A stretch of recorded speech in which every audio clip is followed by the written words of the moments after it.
Hi friends, ఈ video promo రిలేటెడ్గా ఉంది. ఖచ్చితంగా చాలామంది కింద మాస్క్ మ్యాన్ పిఆర్ అనేసి అనబోయే వీడియో ఇది. క్లియర్గా అంటారు, చాలామంది అంటారు.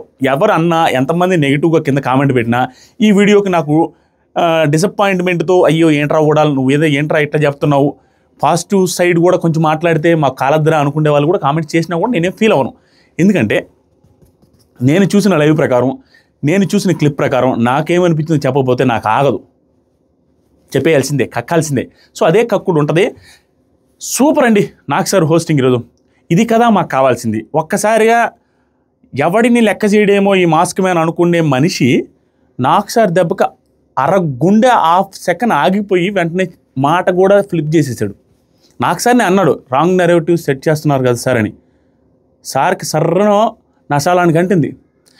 ఇది చాలా తప్పు మాస్క్ మ్యాన్ ఇది మాట్లాడింది మాత్రం. ఎందుకంటే అవతల వాళ్ళు నిజంగా రాంగ్ నెరేటివ్ సెట్ చేశారని అతను కనిపించినా కూడా ఎవరితో అయినా ఓవర్ స్ట్రైట్ ఫార్వర్డు ఏదో నేను ఏదైనా అనగలను, చాలా రాంగ్, అది వెరీ రాంగ్. ఎందుకంటే నాకు సార్ విషయంలో ఒకటే గుర్తుపెట్టుకోండి, బిగ్ బాస్ ఎనీ టైం ఏది చేసినా కూడా లోక కళ్యాణం కోసమే, అది ఒక్కటే గుర్తుపెట్టుకోవాలి. ఈవెన్ నేను బిగ్ బాస్ 6 ఈ వీడియో మొత్తం చూసిన తర్వాత తెలివైన వాళ్ళు, బాగా బిగ్ బాస్ అంటే ఇష్టం ఉండే వాళ్ళకి నేను చెప్పబోయేది అర్థమైపోద్ది. బాగా బిగ్ బాస్ అంటే ఇష్టం ఉండే వాళ్ళకి.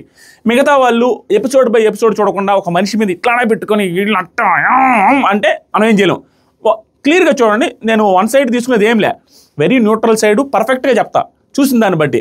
వీళ్ళు ఏం చేస్తారంటే బిగ్ బాస్ ఎప్పుడైనా ఒక సిచ్యువేషన్లో ఒక సజెషన్ ఇవ్వాలి.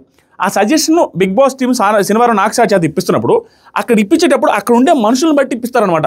వీళ్ళు ఎలా చెబితే వినే రకం, ఎలా చూపిస్తే వినే రకం. వీళ్ళు మారాలి, వీళ్ళు మారకపోతే వాళ్ళకే నష్టం, బొక్కబడిపోద్ది. వాళ్ళే బిగ్ బాస్ సీజన్ నుంచి అవుట్ అయిపోతారో, ఎలిమినేట్ అయిపోతారో. వీళ్ళ నోటి దూల నుంచో, లేకుంటే వీళ్ళు చేసే మిస్టేక్స్ నుంచో, వీళ్ళు చేసే ఫ్రాడ్ చీటింగ్ గేమ్ బట్టో ఏదైతే వాళ్ళు తప్పులు చేస్తుంటో ఆ తప్పుల్ని చెప్పడం కోసం ఏ యాంగిల్లో చెప్పాలో ఆ యాంగిల్లో చెప్తారు.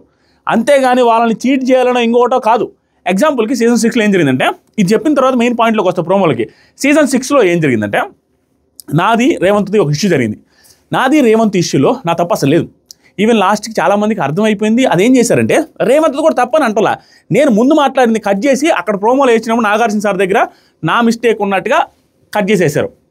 అక్కడ నాకు ఎందుకు వేశారంటే నేను ఆ విషయాన్ని ఎక్కువ లాగుతున్నాను, రేవంత్ విషయంలో ఎక్కువ లాగుతూ ఉండేది. నాకే నెగిటివ్ వద్దనే సెన్స్లోనే అలా వేస్తేనే నేను కంట్రోల్లోకి వస్తా అనే సెన్స్ వాళ్ళది. అలా బిగ్ బాస్ నువ్వు ఎప్పుడైనా చూస్తే కానీ వాంటెడ్గా ఎవరినో నెగిటివ్ చేయాలని కాదు, మనకి సజెషన్ ఇవ్వాలి. ఆ సలహా ఏ రూపంలో ఇస్తే, ఎంత గట్టిగా ఇస్తే వింటారు అనే దాన్ని బట్టి ప్లాన్ చేస్తారు. అది గుర్తుపెట్టుకోండి, అది ఖచ్చితంగా వాళ్ళకే మంచి జరగదు. ఈ రోజు కూడా మాస్క్ మ్యాన్ రిలేటెడ్గా జరిగిన ఆ వీడియో క్లిప్ ఏదైతే ప్లే అయిందో, ఆ వీడియో క్లిప్కి ముందు ఒక 15 నిమిషాల కాన్వర్జేషన్ ఉంది. ఆ కాన్వర్జేషన్లో జరిగింది మీకు చెప్తాను. దాన్ని మీరు ఎలా తీసుకుంటారో అలా తీసుకోండి. ఖచ్చితంగా ఆల్రెడీ దుమ్ము దులిపి వదిలేస్తున్నారు మాస్క్ మ్యాన్కి. He deserves that negativity. ఎందుకంటే తను వచ్చేటప్పుడే అంటే గట్టిగా ఫిక్స్ అయ్యి వచ్చాడు, ఏదో ఒక ప్లాన్తో వచ్చాడు. That is for sure. తను ఒక నెగిటివ్ మైండ్ సెట్తో ఉన్నాడు, ఓవర్ ప్లానింగ్తో ఉన్నాడు అనేది ఒక క్లారిటీ ఉంది. దాంతోపాటుగా చిన్న విషయానికి అన్నం తిన్ను, చిన్న విషయానికి అవతలడితే నేను మాట్లాడను, నేను కావాల్సిన చచ్చిపోతాను కానీ, ఎంత వీడియోలు కూడా చనిపోతాను కానీ వాళ్ళు చేయి పెడితే, వాళ్ళు ముట్టితే నేను అన్నం తిన్నా అనేది చాలా నెగిటివ్ క్యారెక్టర్, వెరీ నెగిటివ్. అది మంచిది కాదు, హౌస్కి కూడా మంచిది కాదు. అలాంటి పర్సనాలిటీ ఉంది. నేను అసలు అప్రిషియేట్ చేయట్లేదు మాస్క్ మ్యాన్ని. There is no doubt. First few ఎపిసోడ్లో ఇప్పటికీ చెప్తున్నా, మాట కారి ఆర్గ్యుమెంట్స్ చాలా బాగుంటాయి, కానీ చాలా పొగరుంది. ఆ పొగరు ఎంత ఉందంటే నాగార్జున సార్నే రాంగ్ నెరేటివ్ సెట్ చేసామని అడిగే అంత ధైర్యం అంటే ఆ ధైర్యం కాదు, అది పొగరు. అది మంచిది కాదు. That is very bad. ఆ బ్యాడ్ తగ్గించాలా, ఆ పొగరు కిందకి దించాలనే నాగార్జున సార్ ఆ ప్రోమో వేసి ఎలా చెప్పాలో అంతకంటే double triple time Nagarjuna sir ఎప్పుడు అంత సీరియస్గా, ఆయన సీరియస్నెస్ ఎలా ఉంటుంది నాగార్జున సార్ది, ఎప్పుడైనా స్మైల్తో సీరియస్నెస్ ఉంటుంది. జెన్యూన్ సీరియస్నెస్ ఎప్పుడు నేను చూడలేదు సీజన్ 6లో కూడా. ఆల్వేస్ ఇప్పుడు సీరియస్ అవ్వాలి, ఆయనకి ఆ సీరియస్ అవ్వడం ఇష్టం ఉండదు. అయినా కూడా ఇంటెన్షనల్గా సీరియస్ కాకుండా ఏదో అన్నాడు కాబట్టి అన్నట్టుగా స్మైల్తో వస్తుంది సీరియస్నెస్. అంతేగాని ఫుల్ సీరియస్ ఎప్పుడు అవ్వలేదు. ఈరోజు అయ్యాడు, ఫుల్ సీరియస్ అయ్యారు నాగార్జున సార్. రాంగ్ నెరేటివ్ ఎవరు సెట్ చేస్తున్నారు, అని సీరియస్ అయితే ఒక్క నిమిషం కారిపోయింది అతనికి. అంటే నాగార్జున సార్ సీరియస్ అయితే ఏమన్నా ఎంత భయం ఉంటుంది అక్కడ. వెంటనే చేంజ్ చేశాడు. ఇప్పుడు చెప్తాను. ఆ క్లిప్ వేశారండి. ఫస్ట్ నాగార్జున సారు హోస్టింగ్ చేసే విధానం మారింది, దాంతోపాటుగా ఎమాన్యుయల్కి ఇచ్చిన బూస్టింగ్ మారింది. ఎంత బూస్టింగ్ ఇచ్చాడంటే ఎమాన్యుయల్కి లిటరల్గా ఆనంద బాష్పాలు కళ్ళలో నుంచి, ఆనంద బాష్పాలు. అంటే నిన్ను అన్నది గుండంకులు అనింది అతను ఎంటర్టైనర్గానే చూశారు, తప్పుగానే చూశారు. కావని అది బాడీ షేమింగ్ లాగా ఎవ్వరు చూడలేదు. అక్కడ హౌస్ మేట్స్ చెయ్యెత్తించి హౌస్ మేట్స్తో పాటు ఆడియన్స్లో కూడా ఎవరు ఫీల్ అవ్వలేదు, నిజంగానే ఎవరు ఫీల్ అవ్వలేదు. 99% పీపుల్ అది ఆ రకంగా ఎవరు ఫీల్ అవ్వలేదు. దాంతోపాటు ఆయన రెడ్ ఫ్లవర్ అనేది కూడా చూపిస్తారు. ఆ రెడ్ ఫ్లవర్ అనే దాని గురించి కూడా క్వశ్చన్ చేస్తారు. నువ్వు అన్నప్పుడు లేనిది అతనంటే తప్పు ఎలా వచ్చింది అనేది క్వశ్చన్ చేస్తారు. ఇవన్నీ అడుగుతారు. కాబట్టి మనకి ఇమానుయేల్కి మాట రాలేదు, ఎమోషనల్ అయిపోయాడు. అయ్యో జనాలు ఇంత ఆదరిస్తున్నారా, థ్యాంక్ యూ సార్ అని. ఎందుకంటే ఆ టెన్షన్లో ఉండుంటాడు. ఒక కమెడియన్కి ఎలా ఉంటుంది, నోరు జారాం కదా, బాడీ షేమింగ్ అన్నారే, జనాలు ఎలా తీసుకుంటారో, ఎంత నెగిటివ్ అయి ఉంటారో అనే భయం ఉంటుంది. అలాంటిది పీపుల్ పల్స్ తెలిసినప్పుడు, జనాలు పల్స్ తెలిసినప్పుడు ఆటోమేటిక్గా ఏడుపు వచ్చేసింది. ఇది సూపర్ పాజిటివ్ ఫర్ ఇమానుయేల్. ఇది కూడా ఒక హింట్. సీజన్ నడవాలంటే ఏం కావాలా, ఎంటర్టైన్మెంట్ కావాలా. అరేనమ్మ ఎంటర్టైన్ చేసేవాళ్ళు, నువ్వు బాడీ షేమింగ్ చేసావు, ఆలేడు పెట్టావు, ఏలేడు పెట్టావు, నువ్వు ఇలా అన్నావు అలా అన్నావు అంటే వాళ్ళు ఎంటర్టైన్మెంట్ ఏం చేస్తారు? ఇప్పుడు అతనికి ఒక బూస్టింగ్ ఇచ్చి జనాలలో కూడా పాజిటివ్ అయ్యావు, నీది నెగిటివ్ లేదు, నీది తప్పు లేదు దాంట్లో అని చెప్పిన తర్వాత అతను ఫ్రీ బర్డ్ అయిపోతారు. ఆ ఫ్రీ బర్డ్ కాదు, ఫ్రీ బర్డ్ అయిపోయి బీభత్సంగా ఎంటర్టైన్ చేస్తారు. అది సీజన్కి షోకి మంచిది. హింట్లు అలా ఉంటాయి. నెక్స్ట్ లెవెల్ హింటు ఒకటే గుర్తుపెట్టుకోండి, మాస్క్ మ్యాన్ ఎంత చేంజ్ అవుతాడో, ఎంత మారుతాడో, ఏం ఆడతాడో తెలియదు, కానీ this is good for mask man only. ఈ ప్రోమో ఏదైతే పడిందో మీరు అందరూ అనుకోవచ్చు చాలామంది, మాస్క్ మ్యాన్కి అయిందని. మాస్క్ మ్యాన్ ఏమనకుండా ఉంటే మాస్క్ మ్యాన్కి అయినట్టు. ఎందుకంటే ఇంకా నెగిటివ్ అయి బయటకు వచ్చాడు.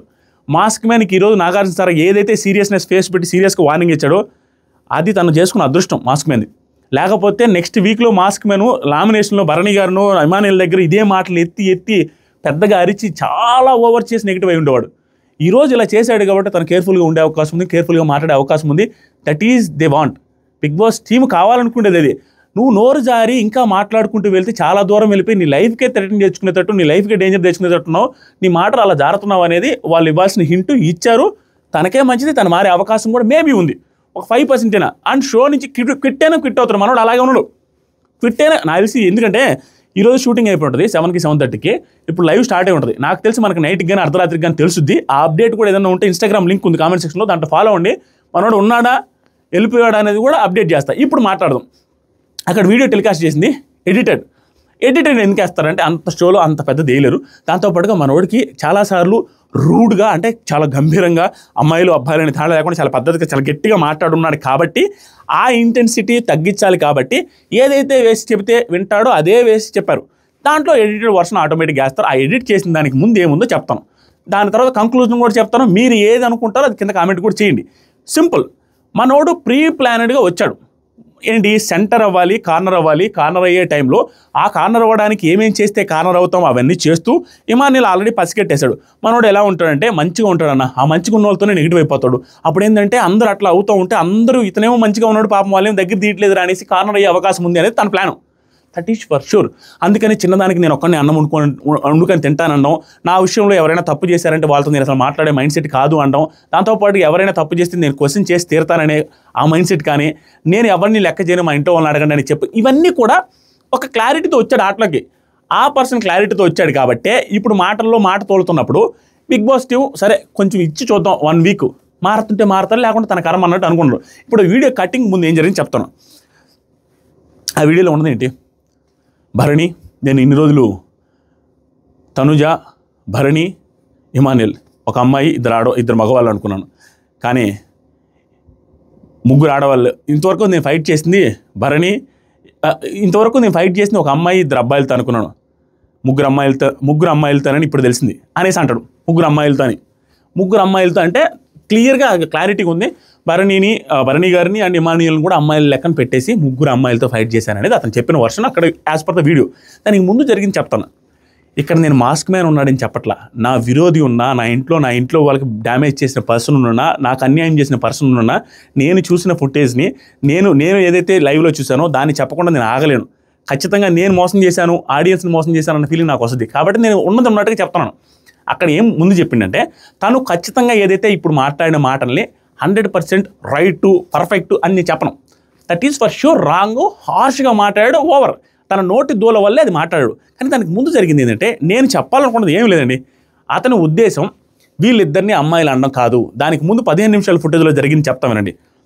ఏమంటారంటే, నాకు వాళ్ళు అడుగుతారు, ఏంటి మీరు అమ్మాయిల మీద కూడా గట్టిగా అరుస్తారు, అది ఇదేనా అంటుంటారు. ఇక్కడ నాకేముండదు, అమ్మాయి అయినా అబ్బాయి అయినా ఇద్దరు ఈక్వల్. నాకు ఎక్కడా కూడా వీళ్ళ అబ్బాయిల కంటే ఎక్కడా తక్కువ అన్న ఫీలింగ్ నాకు అనిపించదు. అందుకని జెండర్ ఈక్వాలిటీని నేను ఎక్కువ నమ్ముతాను. కాబట్టి అది ప్రియాతో అంటాడు. తర్వాత కళ్యాణ్ వస్తాడు, ప్రియా, నేను జెండర్ ఈక్వాలిటీని నమ్ముతాను ప్రియా. అమ్మాయి అబ్బాయి రెండు సమానమే నా దృష్టిలో. కాబట్టి నేను ఏదైనా మాట్లాడేటప్పుడు వీళ్ళ అమ్మాయి వీళ్ళతో సున్నితంగా మాట్లాడాలి, వీళ్ళ అబ్బాయి ఎంత గట్టిగానే మాట్లాడొచ్చు అని బౌండరీస్ పెట్టుకొని ప్రియా. వీళ్ళ అమ్మాయిలు నా దృష్టిలో ఎప్పుడు తగ్గదు, స్ట్రాంగ్. ఇంకా చెప్పాలంటే అమ్మాయిలు నా దృష్టిలో ఇంకా స్ట్రాంగ్ అన్న సెన్స్లో అమ్మాయిలను పొగుడుతూ మాట్లాడతారు. అక్కడ మాట్లాడిన వెంటనే ఇమానిల్ గురించి టాపిక్ వస్తుంది. ఇమానిల్ అన్నాడు, నువ్వు అమ్మాయిలతో ఆడతావు అన్నట్టుగా అన్నాడు. అంటే అమ్మాయిలతో ఆడతావు అన్నాడు కదా, అమ్మాయిలతో ఆడతావు అన్నాడు. నేను ఇన్ని రోజులు ఏమనుకున్నానంటే వీళ్ళిద్దరు అబ్బాయిలు ఒక అమ్మాయి అనుకున్నాను, ఎందుకంటే వీళ్ళతో ఆడుతున్నాను, వీళ్ళతో ఫైట్లు అవుతున్నాయి కదా, వీళ్ళు ముగ్గురు అమ్మాయిలు అనమాట. అంటే నేను ఆడిన వాళ్ళందరూ అమ్మాయిలని సెన్స్తో అతను అన్నాడు కాబట్టి అనే సెన్స్తో చెప్తాడు. అది స్టేట్మెంటే పాస్ చేస్తాడు, as per the video statement అది. కానీ అక్కడ ఎందుకంటే ఇమానియల్ భరణి గారు ఉంటే తినన్నట్టు క్వశ్చన్, కానీ అతను క్వశ్చన్ చేయలేదు, స్టేట్మెంటే పాస్ చేశాడు. కానీ అది ఇండైరెక్ట్లీ ఏమొస్తుందంటే తను నోట్లో నుంచి వీళ్ళిద్దరిని అమ్మాయిలు అనలేదు, ఇద్దరు అబ్బాయిలే, కానీ వీళ్ళు నన్ను అమ్మాయిలతో ఆడామన్నారు ఇప్పుడు ఇమానియల్ ఏమన్నాడు, నువ్వు అమ్మాయిలతో ఆడతావు అన్నట్టుగా అన్నాడంట. దానికి మనకు ప్రూఫ్ లేదు. ఇతను చెప్పిన దాన్ని బట్టి యాజ్ పర్ ద ఎపిసోడ్ మనకు అర్థమవచ్చు, మేబీ ఇతను అన్నాడా లేదా, ఇమానియల్ అన్నాడా లేదా, మేబీ అన్నాడు అనుకుంటా, ఎందుకంటే నాగార్జున సార్ అనేవాడు కదా, ఇమానియల్ కూడా అనలేదు కదా నువ్వేం మాట్లాడుతున్నావు అని.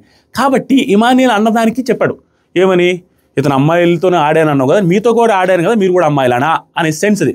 కానీ ఒక సెన్సిటివ్ ఇష్యూని డీల్ చేసేటప్పుడు ఇది ఏం వద్దులే మనకు నోరుంది కదా అనేసి తెలివి లేకుండా, అంటే జాగ్రత్త పడకుండా నోటికి ఏదొస్తే అది ఇలా వదిలేస్తూ వెళ్తే నేను అన్నవన్నీ రైట్ అని, అంటే ఖచ్చితంగా ఫిల్టర్ వేసుకోకుండా జాగ్రత్త పడకుండా మాట్లాడితే ఇలాంటివి బయటకు వస్తాయి. ఇలాంటివి బయటకు వచ్చినప్పుడు దీన్ని నువ్వు ఎంత ఎక్స్ప్లెనేషన్ ఇచ్చుకున్నా తప్పుగానే కనపడుద్ది. కానీ దీనికి ముందు జరిగిన వర్షన్ అయితే తన ఉద్దేశం క్లియర్గా అర్థమైపోద్ది. There is no doubt. Mask man ఎంత రూడ్గా బిహేవ్ చేస్తున్నా, ఎంత కొవ్వు ఎంత గర్వం కనపడుతున్నా, తనలో ఓవర్ కాన్ఫిడెన్స్ కనపడుతున్నా, స్ట్రాటజికల్గా గేమ్ను ముందే ప్లాన్ చేసుకుని వచ్చినట్టు అనిపిస్తున్నా, ఈ పర్టికులర్ ఇన్సిడెంట్లో అక్కడ ఫ్రేమ్ చేసి ఎక్కడైతే టీవీలో టెలికాస్ట్ చేసిన అది ఎడిటెడ్ వర్షన్ ఏదైతే ఉందో అది యాజ్ ఇట్ ఈస్ నిజం కాదు. దానికి ముందు జరిగిన దాన్ని యాడ్ చేసుకొని చూస్తే క్లియర్గా అర్థమయ్యేది ఏంటంటే తన వర్షన్ వీళ్ళిద్దరిని అమ్మాయిలు అనడం కాదు, నన్ను అమ్మాయిలతోనే ఆడతావు కదా, నువ్వు అమ్మాయిలతోనే ఆడతావు అని చెప్తే నేను మీతో కూడా ఆడాను కదా, మీరు కూడా అమ్మాయిలేనా అనేది అతని వర్షన్. కానీ దాన్ని అటు తిప్పి ఇటు తిప్పి చెబితే చెప్పడమే కరెక్ట్. ఎందుకంటే మనోడికి అంత మాత్రం డోస్ ఇస్తే తప్ప మారే మనిషి కాదు. నాగార్జున సార్తోనే నువ్వు రాంగ్ నేరేటివ్ సెట్ చేస్తున్నావు సార్ అనే అంత ఆ గర్వం ఆ ఇది ఉందంటే, ఆ పవర్ ఉందంటే మనోడు నార్మల్గా చెప్తే వింటాం. ఇంత మాత్రం డోస్ ఉండాలి, రైట్, మంచి డోసే ఇచ్చారనేది నా ఫీలింగ్. కానీ ఈ పర్టికులర్ క్లిప్ ప్రకారం తను ఏదైతే చెప్తున్నాడో నేను స్టేట్మెంట్ పాస్ చేయలేదు సార్, నా వర్షన్ నేను క్వశ్చన్ చేయడం అనేది అది రైట్. మీలో ఎంతమంది నన్ను అపోజ్ చేసినా mask man is wrong, but ఆ స్టేట్మెంట్ అయితే తను పాస్ చేయలేదు అనేది నిజం. అతను అన్నింది ఒకే ఒక మాట, నన్ను అమ్మాయిలతో ఆడతానన్నారు, అమ్మాయిలతోనే ఆడతానన్నారు కదా, మీతో కూడా ఆడా, మీరు కూడా అమ్మాయిలే అనేది అతను పాస్ చేశాడు, స్టేట్మెంట్ పాస్ చేశాడు, అది రాంగ్. కానీ తన వర్షన్ ఏంటంటే నువ్వు అన్నావు కాబట్టి నీతో కూడా ఆడే కదా, మీరు కూడా అమ్మాయిలేనా అనేది పాయింట్. కానీ తన స్టేట్మెంట్ పాస్ చేసినట్టుగానే గర్వంగా విసిరేశాడు ఆ నోరు, అది తప్పు. మీకు నేను చెప్పింది అర్థమైందా? తన అమ్మాయిల్ని చులకన చేశాడు అనే ఉద్దేశంతో నాకు సార్ కూడా అనలేదు, నీ గౌరవం ఉంది, కానీ ఆ క్లిప్ చూసిన తర్వాత మాట మారిపోయింది నాకు అన్న సెన్స్లో అన్నారు. ఆ క్లిప్ అయితే యాజ్ యూజువల్గా అలాగే ఉంది, ఎడిట్ చేసి పెట్టినప్పుడు ఆటోమేటిక్గా అలాగే ఉంటుంది. దానికి ముందు జరిగినవి అన్నీ చూసినా కూడా తన జర్నీ అంతా చూస్తే అది తప్పుగానే కనపడుతుంది. దాని పాజిటివ్ సైడ్గా 100% చూడలేం. కానీ వీళ్ళు చూసేంతగా